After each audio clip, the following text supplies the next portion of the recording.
innama yu'limukal man'u li adami faham. Jadi rasa pedih yang kita rasakan, rasa sakit yang kita rasakan ketika kita tidak diberikan Allah apa yang kita inginkan, atau datangnya sesuatu hal yang tidak sesuai dengan keinginan kita. Rasa pedih itu sebabnya apa? Di antara sebabnya bahawa engkau tidak faham tentang Allah, engkau tidak mengenal Allah. Jelas. Begini contohnya, ente ke dokter,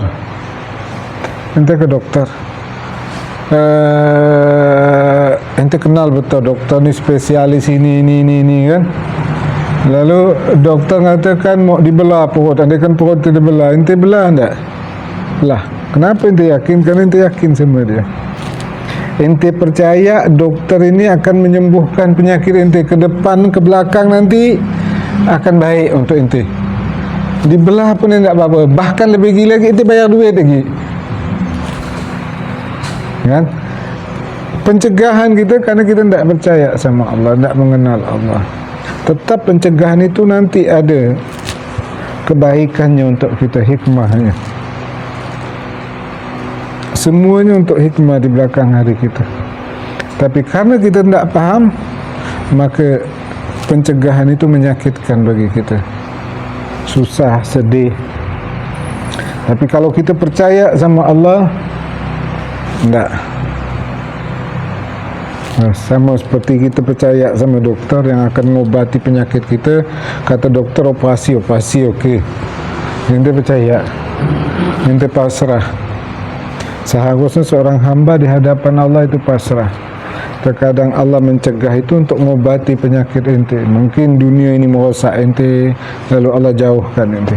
Mungkin teman ini merosak ente, Allah buat masalah ente sama teman ente. Jelas. Mungkin waktu sehat ente ibadahnya tak ada, Allah sakitkan. Ya. Tapi hal itu terasa menyakitkan karena kita tidak paham. Ya. Mata fatahalaka babal fahmi fil man'i, apabila Allah membukakan kepada engkau pintu pemahaman, engkau paham adal man'u huwa ainul ata, maka berubahlah. Pencegahan itu adalah pemberian dari Allah. Berubah dah. Pencegahan adalah pemberian. Waktu doktor mengobatkan ente, walaupun dibelah, ente merasa ini baik, mengobatkan ente, bukan nyiksa ente.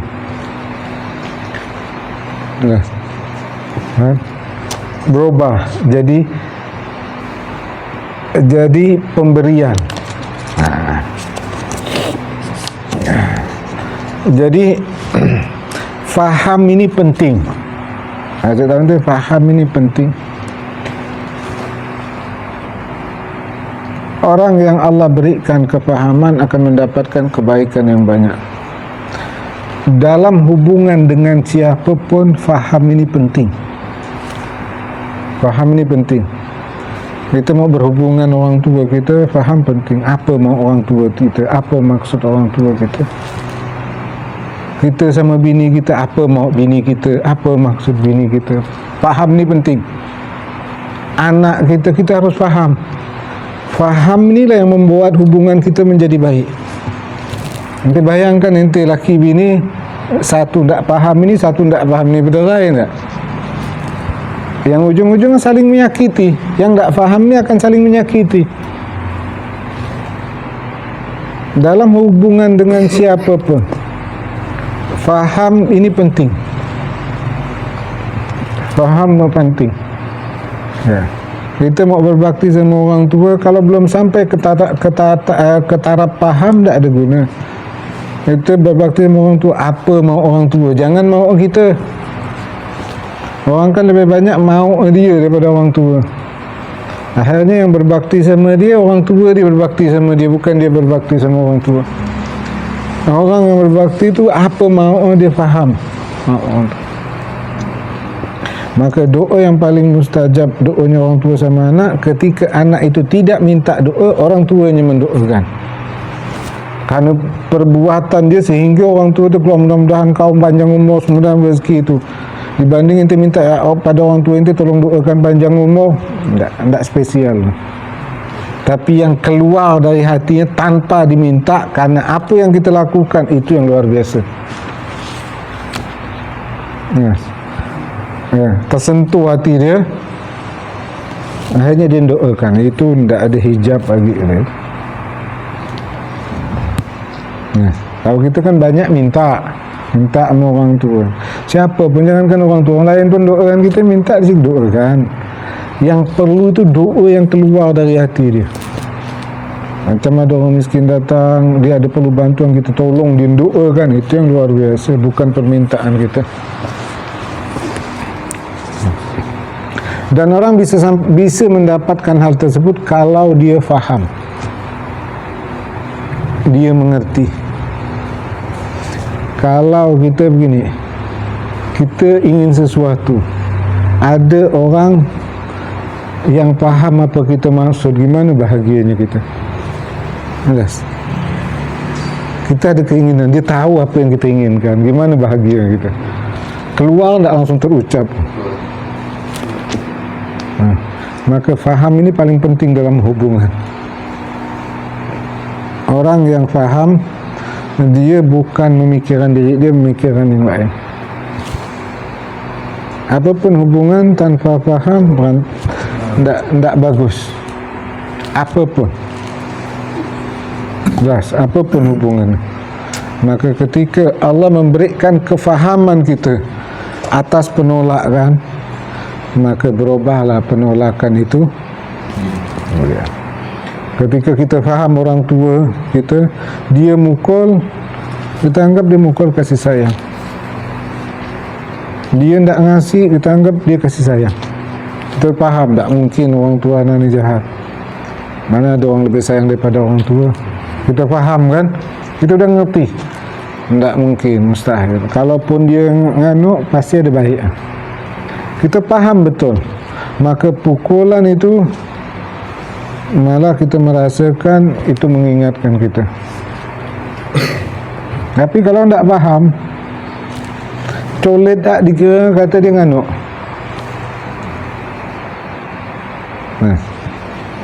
Jadi dalam hubungan dengan siapapun, faham penting. Ente mau baik berhubungan dengan siapapun, faham itu penting. Ente berkawan, kawan itu tidak mau faham apa yang dia mau, tidak faham apa, nyaman tak hubungan tu? Tidak. Hubungan akan nyaman kalau kita faham. Begitu juga hubungan ente baik, dan faham ini menunjukkan baik hubungan ente dengan dia. Kan? Baik hubungan kita. Nah, begitu juga terkhususnya orang yang kita diperintahkan untuk taat, yaitu kita diperintahkan untuk taat kepadanya, yaitu kepada yang kita diperintahkan untuk taat kepadanya, yaitu Allah. Kita harus faham dengan mengenal Allah, ya kan, kepada Rasulullah, kepada orang tua.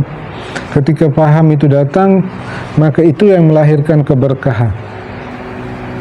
Kita faham dengan apa yang Allah tetapkan, itu keberkahan mengalir. Kita faham dengan apa yang dianugerahkan orang tua, keberkahan itu mengalir. Kita faham dengan apa yang dianugerahkan Nabi, bertanya. Begitu juga dengan ilmu, faham dengan guru, itu akan mengalirkan keberkahan ilmu.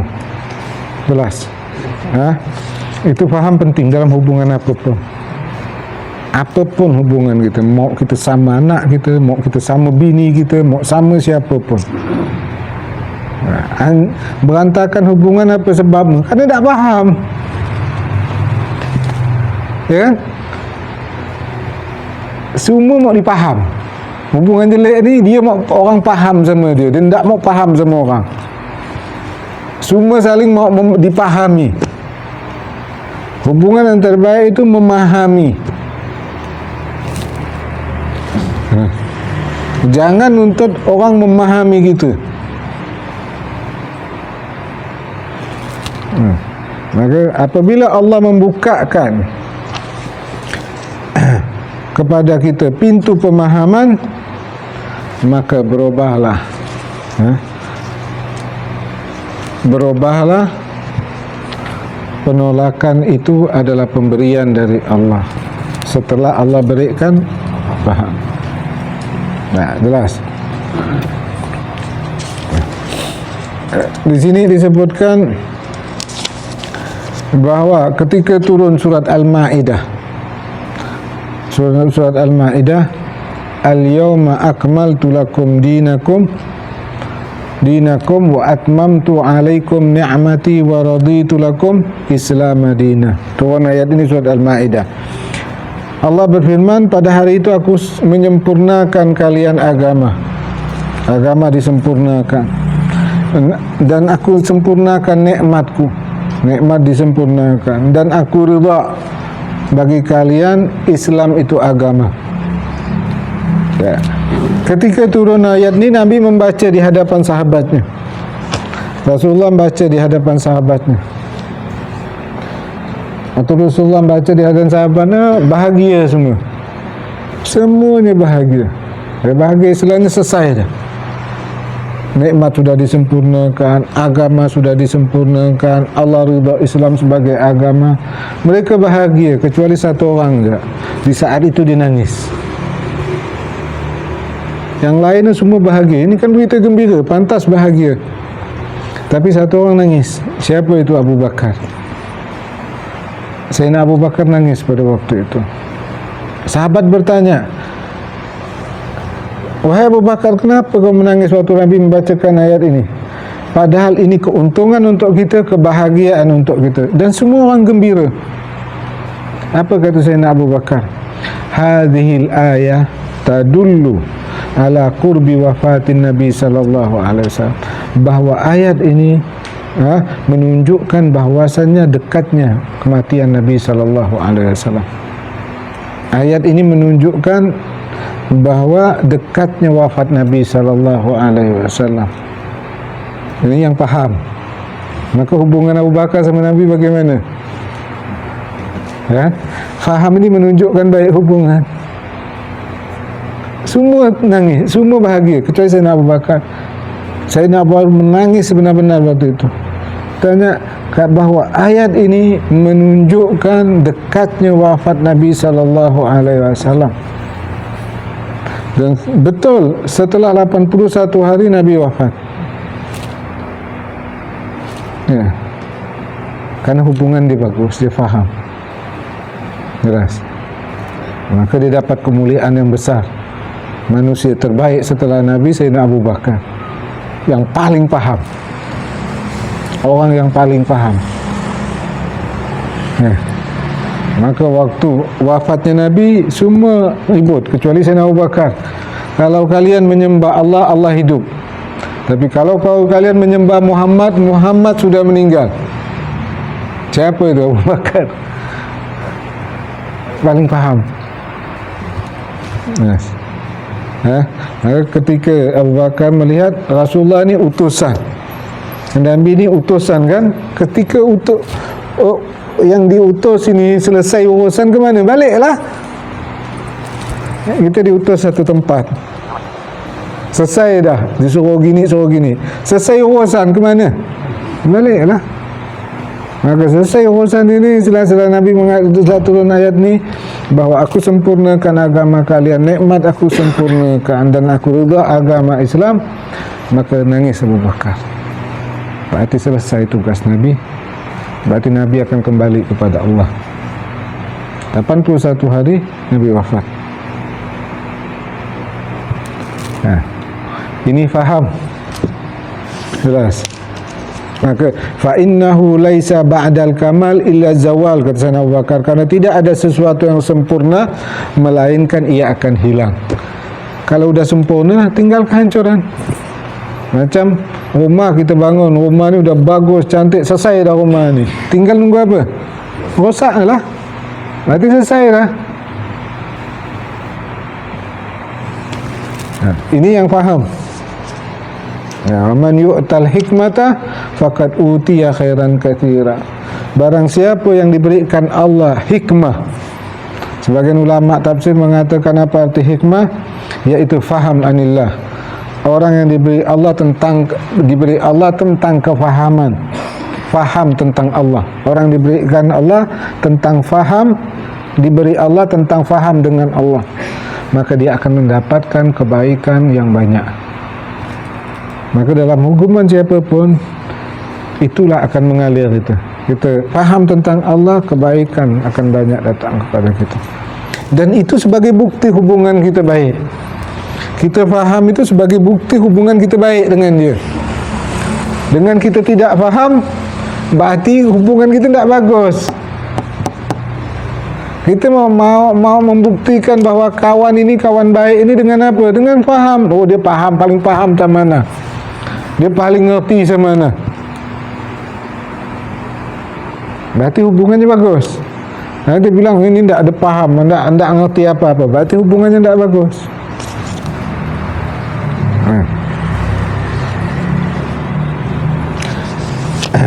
Terus di sini juga dikatakan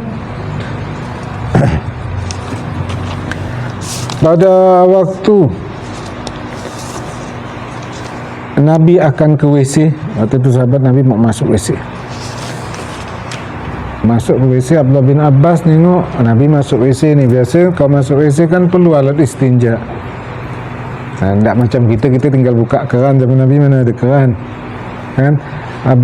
Sayyidina Abdullah bin Abbas nengok, oh berarti Nabi ke WC, berarti perlu air. Dia pergi ngambil air, lalu diletakkan di depan WC itu. Ya. Itu Nabi buka, tengok ada air, Nabi ambil. Kata Nabi, siapa yang bawa air ini? Kata mereka bahawa ini adalah Abdullah bin Abbas yang bawa air. Lalu Nabi merangkul Abdullah bin Abbas, lalu Nabi doakan, Allahumma faqihu fid din, ya Allah berikan dia pemahaman yang lebih tentang agama. Nah, ini namanya orang faham. Dia tahu Nabi ke WC, mau perlu ini, dibawakan ambil air. Dan disitulah dapat doa Nabi, dan akhirnya menjadi ulama besar. Ulamaul ummah dinamakan. Karena faham.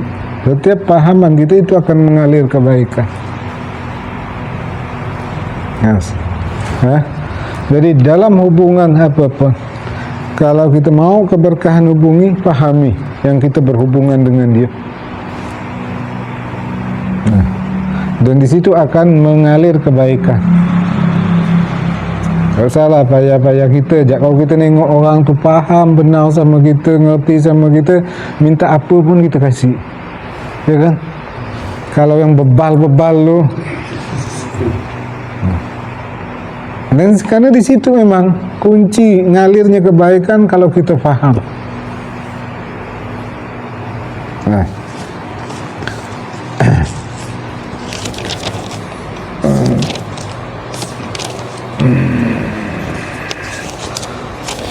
Jadi mata fataha laka babal fahmi fil man'i adal man'u ahwa ainul ata. Apabila Allah membukakan untuk engkau paham tentang pencegahan itu, maka berubahlah pencegahan itu menjadi pemberian dari Allah. Jelas. Idza fahimta annal man'a qadaiki rizq wa sukma wa shiddatil 'aish wa adal khalqi wa adamul ijabati du'a rahmatun minallahi bik saral man'u ata'an wa fadlan aziman minallahi ta'ala. Apabila engkau faham bahwasanya pencegahan seperti sempitnya rezeki, sakit, ini kan pencegahan. Orang kan mau rezeki lancar kan, tidak diberi, berarti dicegah. Orang kan mau sehat, kasih sakit, berarti dicegah. Ya. Sulitnya kehidupan, orang kan mau senang, dapatnya sulit. Gangguan-gangguan dari makhluk, orang yang ganggu dari kita, orang yang fitnah atau apapun, tidak dikabulkannya doa kita doa sama Allah tidak dikabulkan, yaitu sesuatu yang tidak sesuai dengan yang kita inginkan. Ya. Nah, apabila kita ngerti bahawa pencegahan itu rahmat dari Allah ya, kepada kamu, maka berubahlah pencegahan tadi, pemberian dan anugerah Allah kepada kita. Ini apabila mengerti, apabila faham. Apabila mengerti, apabila faham. Jadi kalau kita faham sempitnya rezeki itu adalah satu rahmat bagi kita, sakit itu adalah rahmat Allah bagi kita, ujian-ujian itu adalah rahmat bagi kita, kita faham itu, maka semuanya berubah menjadi anugerah Allah kepada kita. Syaratnya cuma satu syarat, faham. Kalau tak faham, tak ada. Nah, maka dikatakan fallahu rahimun bik, la yamna'uka li ajzi wala bukhl, bal li ilmihi annal man'a khairun laka fil aqibah. Allah subhanahu wa ta'ala itu sangat sayang kepada kita. Dia tidak mencegah engkau karena dia lemah, tidak mampu memberikan engkau. Dia tidak mencegah engkau karena dia kikir, tidak memberi. Dia maha pemurah. Tetapi dia mengetahui bahawa pencegahan itu lebih baik bagi engkau di belakang hari. Jadi kita harus meyakini bahawa Allah menyayangi seluruh makhluknya. Itu harus kita yakini, seluruh makhluknya.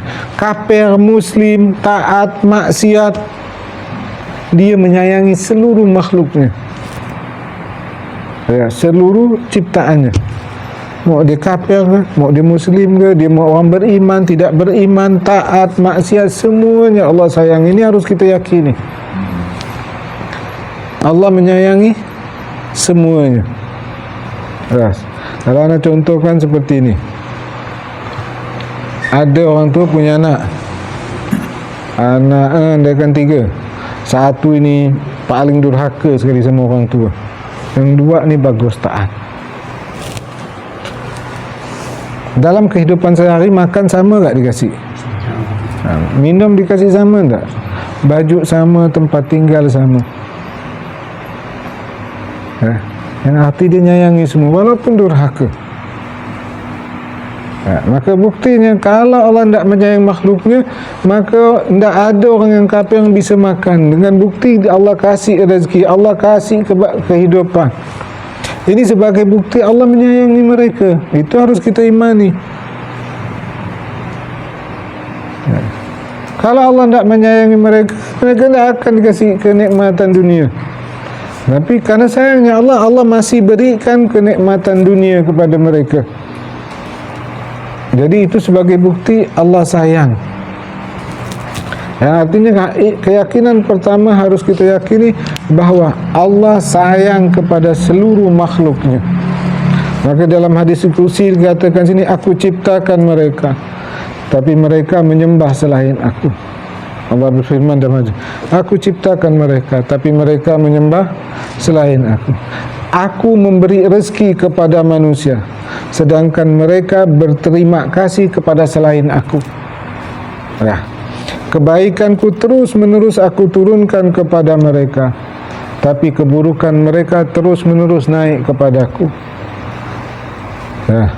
Aku terus menerus memberikan rezeki kepada mereka, meskipun mereka tetap saja ingkar kepadaku, padahal yang butuh aku adalah mereka. Ini kasih sayang Allah. Nah, dalam hadis qudsi yang lain di sini disebutkan, ya,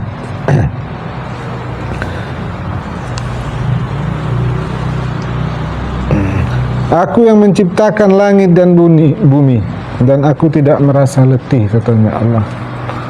Apakah hanya sepotong roti memberi mereka aku merasa letih? Aku tidak merasa penat, katanya Allah. Aku ciptakan langit dunia dan aku tidak penat. Apa lagi mengasihi mereka makan? Tidak ada letih, katanya. Ya.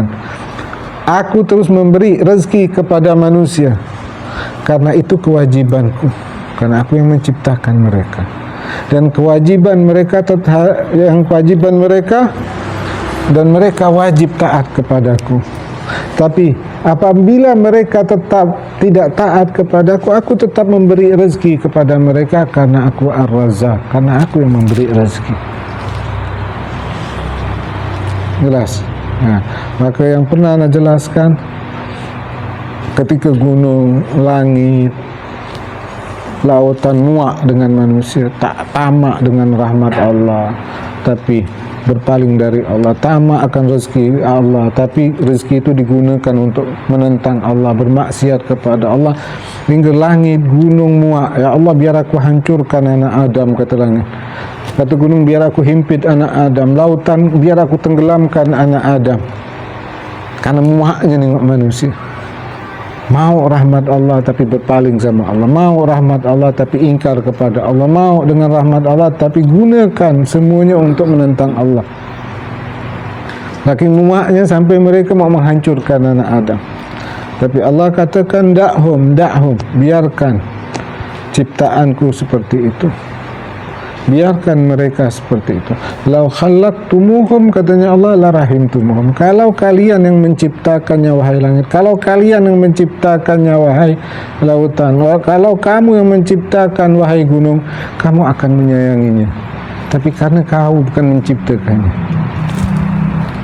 Maka kalau emak dia, kalau orang tua, udah orang kampung dah ngomong, udahlah aku usir anak, ndak ada guna, dah nyusahkan kau. Kata mak apa? Kau tak melahirkan. Kalau kau melahirkan, kau sayang sama dia. Tapi kerana kau tak melahirkan, maka Allah katakan, lau khalaqtumuhum la rahimtumuhum. Jikalau kalian yang menciptakannya, kalian menyayanginya. Biarkan manusia seperti itu. Fa in tabu, katanya Allah, fa ana habibum. Apabila mereka bertaubat, maka aku adalah kekasih mereka yang senantiasa menanti kapan kedatangan mereka. Fa in lam yatub, apabila mereka tidak bertaubat kepadaku, fa ana tabibuhum, katanya Allah, maka aku akan mengobati penyakit mereka. Yang artinya bahawa Allah menyayangi seluruh makhluknya. Mau dia kafir, mau dia muslim, semua Allah sayangi. Jelas ya? Ya. Tapi kita pun wajib percaya bahawa Allah lebih sayang kepada orang beriman. Jelas. Kita meyakini bahawa Allah sayang kepada seluruh makhluknya. Tapi kita wajib percaya itu.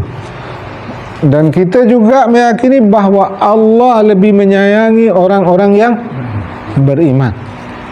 Macam tadi anak gambaran kan, ada anak yang taat, tidak taat, cuma dikasih makan, cuma dikasih minum, tapi sayang dia sama anak, karena anak dia.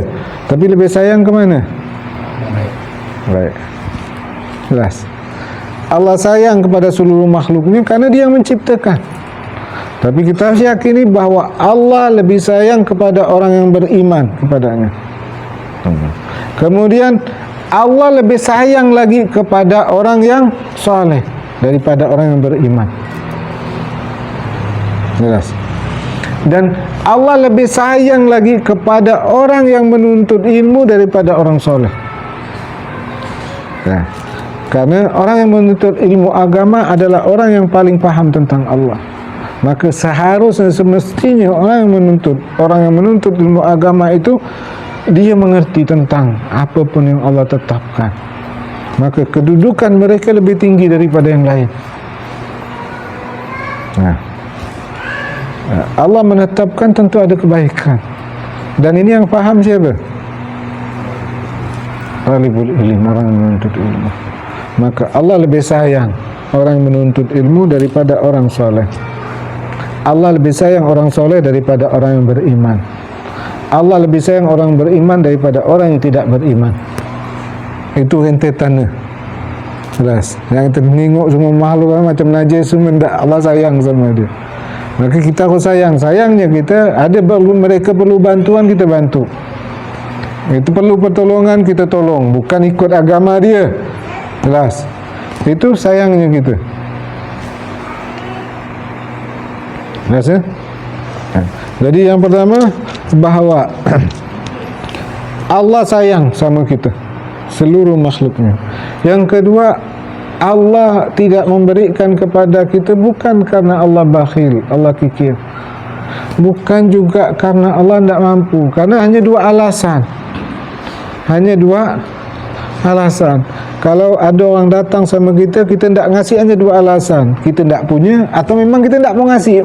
Kikir, masin. Hanya dua alasan. Kalau dia punya, dia tidak ngasih, berarti kikir. Ataupun dia memang tidak ada kemampuan yang kita minta. Dan Allah tidak seperti itu. Allah tidak memberikan kepada kita bukan karena Allah kikir. Allah Maha Pemurah. Bukan juga Allah tidak ada kemampuan. Allah yang menciptakan langit dan bumi. Allah Maha Kaya. Yang artinya apa? Tidak mencegahnya, berarti ada kebaikan yang besar untuk kita. Tapi ini kalau paham kita, maka pencegahan itu adalah pemberian dari Allah. Maka di sini dalam kitab Iqadul Himam dicontohkan kausabiyin ra'a ta'aman hasanan aw halawa aw asalan wa fihi sum wa abuhu alimun bima fihi fa kullama batasa as-sabi lidzalika at-ta'am raddahu abu fas-sabi yabki alayhi li adami ilmihi wa abuhu yarudduhu bil qahri li wujudi ilmihi falau aqala as-sabi ma fihi ma batasa ilayhi wa alima nuskha abihi wa shiddata ra'fatihi. Anak-anak, katanya dia, kasabi, anak-anak kalau melihat makanan yang bagus atau manisan, permen, ya, bagaimana kau nengok? Tarik dah. Padahal pada makanan itu katanya fihi sum, ada racun. Andai kan ada permen atau makanan yang cantik sekali pandangan, tapi itu ada racun. Dan si ayah tahu makanan itu ada racunnya. Maksudnya? Makan itu ada racunnya. Apabila ketika anak itu mau merabak, katanya, mau merabak makanan itu atau mengambil makanan itu, ayahnya akan narik anak itu, walaupun ditepis tangannya. Ya.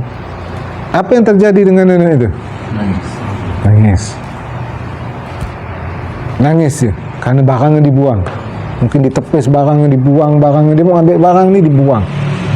Kenapa anak itu menangis? Tak paham. Jelas.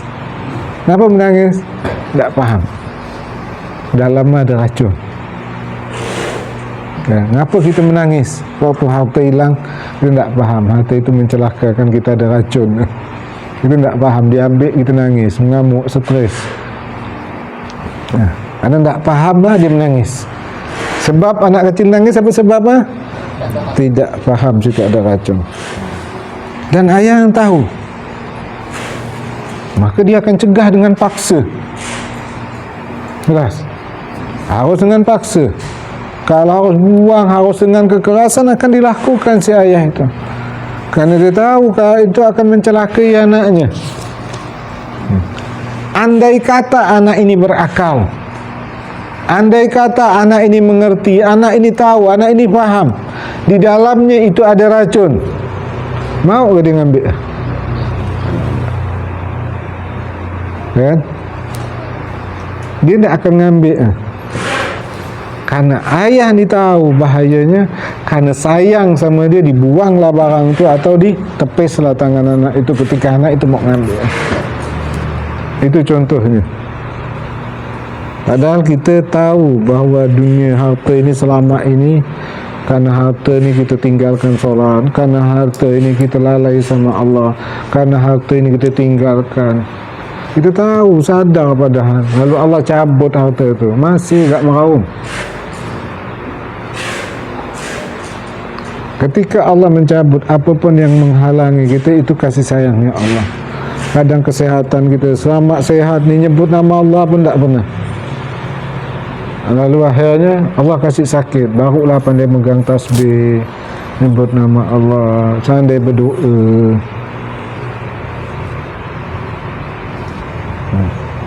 Tapi kerana dia tidak faham, mengeluh. Kerana tidak faham. Kalau dia faham, dia harus bersyukur. Dia ingat, ya Allah dulu waktu sehat anak tak, sekarang sakit, alhamdulillah.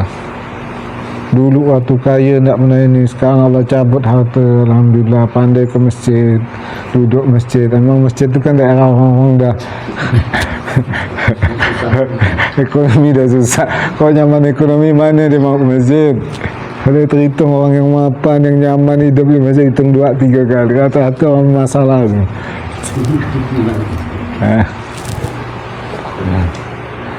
Rata-rata mereka yang diberi Allah harta menjauh dari tempat itu semua. Walaupun sebelum kaya, anak kau kaya mau nyambang ini mau nyambang itu, bohong semua. Tidak. Itu ada harta kalap, lupa. Rasanya. Nah, kalau memang masjid tempat orang kaya, ente dikayakan semua Allah. Isi memang orang rata-rata yang sini kalau dah kaya dalam masjid, kau yang susah di luar masjid, insya-Allah dikayakan semua Allah. Tapi fakta gimana? Yang nyaman lupa daratan. Yang ada beban bawa dia masuk masjid. Ikut majlis bawa lah pelong hati, kena ringan badan, ringan perasaan. Ada kaya mana dia mau? Bukan anti orang kaya, tapi fakta seperti itu. Dia mau ngagak masjid kalau ada masalah, ada beban, dah ada risau. Lalu dia nyaman, dia udah macam terbang, macam dia Tuhan sendiri lah. Itu fakta. Kadang Allah bawa kita ke arah sana, dibawa kita ke masjid, dibawa kita tempat berzikir, dibawa kita majlis taklim. Itu sayangnya Allah sama kita. Itu kalau kita faham. Kalau tak faham, tak ada. Kuncinya faham. Jadi kalau kita minta sama Allah, Allah tahu orang ini kalau diberi permintaan ibadahnya kacau ni, maka tak dikasih sama Allah.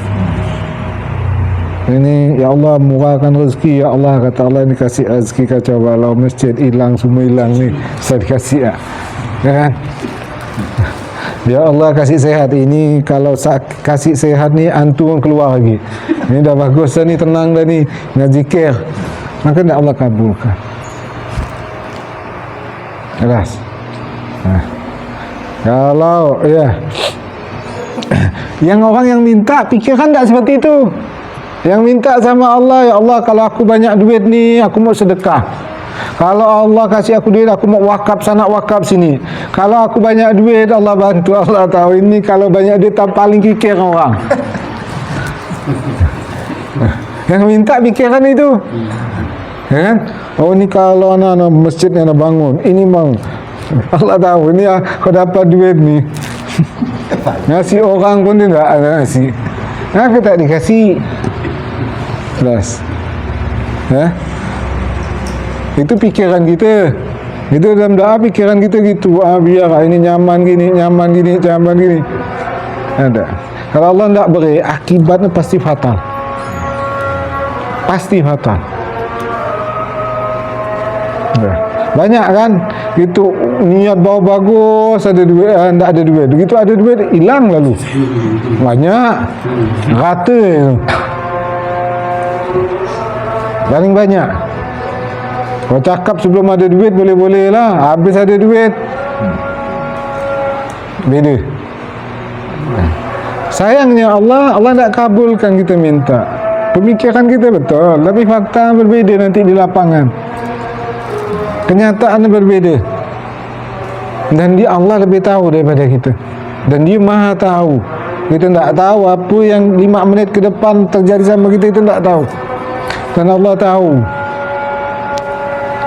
Karena sayangnya Allah, dia tak kasih. Ya. Orang ini kau berduit kikir, kata Allah. Ini kau berduit hilang majlis taklim ni. Ini kau kasih duit hilang masjid ni. Ini kasih duit hilang ini. Tak Allah kasih. Jadi Allah sayang, tak dikabulkan sama Allah. Itu kasih sayang Allah. Dah cukup, belum selesai, ini masih banyak. Ya. Subhanakallahumma bihamdika asyhadu an la ilaha illa anta astaghfiruka wa atubu ilaik.